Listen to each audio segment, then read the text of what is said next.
The slave master took Tom and dressed him well and fed him well and even gave him a little education, Gave him a long coat and a top hat and made all the other slaves look up to him. Then he used Tom to control them. The same strategy that was used in those days is used today by the same white man. He take a Negro, so-called Negro, and make him prominent, build him up, publicize him, make him a celebrity, and then he becomes a spokesman for Negroes and a Negro leader.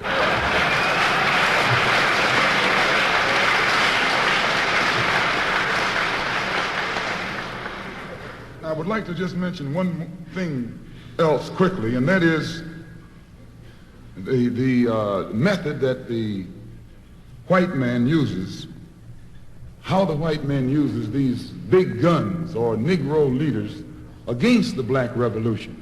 They are not a part of the black revolution. They're used against the black revolution.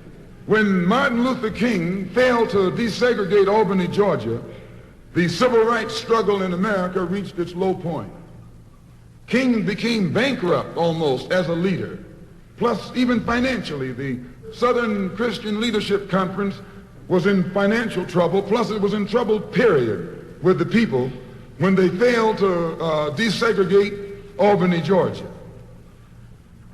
Other Negro civil rights leaders of so-called national stature became fallen idols. As they became fallen idols, began to lose their prestige and influence, local leaders begin to stir up our people at the grassroots level. This was never done by these Negroes whom you recognize of national stature. They controlled you, but they never incited you or excited you. They controlled you, they contained you. They kept you on the plantation. As soon as King failed in Birmingham, Negroes took to the streets. King got out and went out to California to a big rally and raised about, I don't know how many thousands of dollars. Come to Detroit and had a march and raised some more thousands of dollars. And recall, right after that, Wilkins attacked King, accused King and the Corps of starting trouble everywhere and then making the NAACP get him out of jail and spend a lot of money, and then he accused King and Corps of raising all the money and not paying it back. This happened. I got it in documented evidence in the newspaper. Roy started attacking King, and King started attacking Roy, and Farmer started attacking both of them. And as these Negroes of national stature begin to attack each other, they begin to lose their control of the Negro masses. And Negroes was out there in the streets. They was talking about, we're going to march on Washington. By the way, and right at that time, Birmingham had exploded, and the Negroes in Birmingham, remember, they also exploded. They began to stab the crackers in the back and bust them upside the head. Yes, they did. That's when Kennedy sent in the troops down in Birmingham. So, and right after that, Kennedy got on the television and said, this is a moral issue. That's when he said he's going to put out a civil rights bill. And when he mentioned civil rights bill and the Southern crackers started talking about they were going to boycott it or filibuster it, then the Negroes started talking about what? We're going to march on Washington, march on the Senate, march on the White House, march on the Congress, and tie it up, bring it to a halt. Don't let the government proceed. They even said they was going to go out to the airport and lay down on the runway and don't let no airplanes land.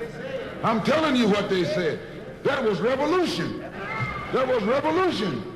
That was the black revolution. It was the grassroots out there in the street. Scared the white man to death. Scared the white power structure in Washington, D.C. to death. I was there. When they found out that this black steamroller was going to come down on the Capitol, they called in Wilkins. They called in Randolph. They called in these national Negro leaders that you respect and told them, call it off. Kennedy said, look, you all letting this thing go too far. And old Tom said, boss, I can't stop it because I didn't start it.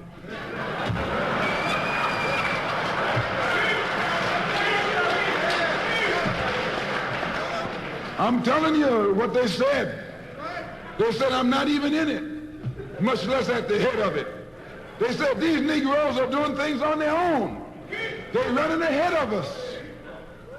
And that old shrewd fox, he said, well, if you all aren't in it, I'll put you in it. I'll put you at the head of it. I'll endorse it. I'll welcome it. I'll help it. I'll join it. A matter of hours went by. They had a meeting at the Carlisle Hotel in New York City. The Carlisle Hotel is owned by the Kennedy family. That's the hotel Kennedy spent the night at 2 nights ago. Belongs to his family. A philanthropic society headed by a white man named Stephen Currier called all the top civil rights leaders together at the Carlisle Hotel and told them that by you all fighting each other, you're destroying the civil rights movement. And since you're fighting over money from white liberals, let us set up what's known as the Council for United Civil Rights Leadership. Let's form this council, and all the civil rights organizations will belong to it. And we'll use it for fundraising purposes. Let me show you how tricky the white man is. And as soon as they got it formed, they elected Whitney Young as the chairman.